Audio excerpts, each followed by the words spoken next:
आज की कहानी।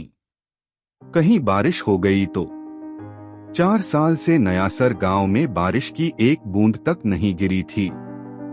सभी बड़े परेशान थे। हरिया भी अपने बीवी बच्चों के साथ जैसे तैसे समय काट रहा था।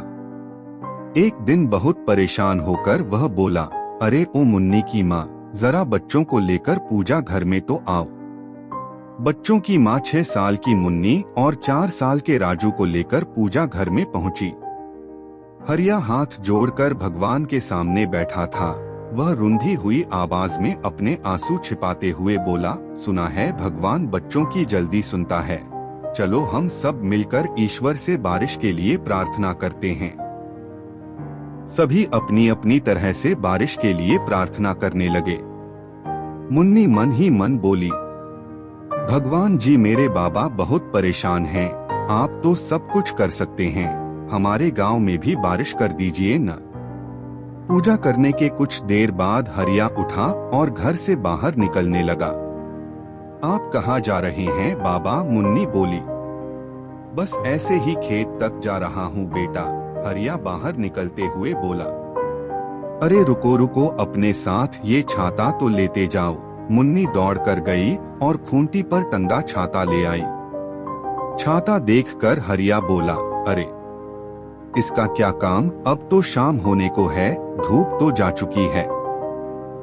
मुन्नी मासूमियत से बोली, अरे बाबा अभी थोड़ी देर पहले ही तो हमने प्रार्थना की है, कहीं बारिश हो गई तो। मुन्नी का जवाब सुन हरिया स्तब्ध रह गया।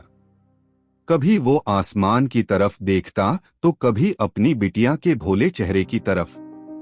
उसी क्षण उसने महसूस किया कि कोई आवाज उससे कह रही हो, प्रार्थना करना अच्छा है, लेकिन उससे भी जरूरी है इस बात में विश्वास रखना कि तुम्हारी प्रार्थना सुनी जाएगी और फिर उसी के तरह काम करना।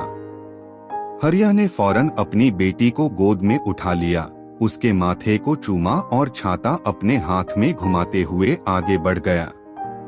मित्रों, हम सभी प्रार्थना करते हैं, पर हम सभी अपनी प्रार्थना में पूर्णतः विश्वास नहीं करते और ऐसे में हमारी प्रार्थना बस शब्द बनकर रह जाती है, वास्तविकता में नहीं बदलती।